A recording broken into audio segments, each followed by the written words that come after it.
The more threats you possess to society, the more legal obligations you're going to have to comply with. The DSA stands for the Digital Services Act. It's a regulation that was adopted in 2022 by the EU legislator.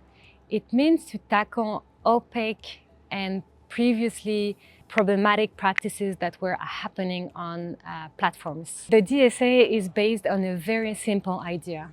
The more threats you possess to society, the more legal obligations you're going to have to comply with. Therefore, the smaller players have very few legal obligations to comply with.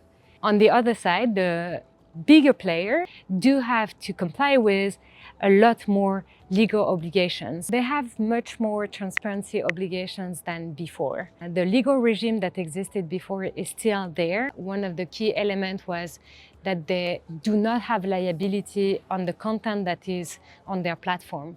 But what the DSA added were compliance obligations, including transparency obligations. The second legal provision that applies to very large online platforms and search engines are, for instance, the risk assessment.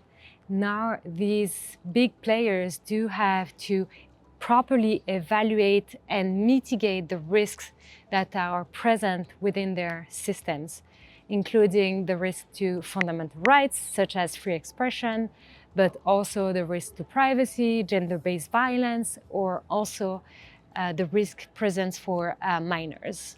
The DSA does not provide a framework of truth or of things that should be kept on a platform. It provides obligations for platforms that poses a threat to democracy and society.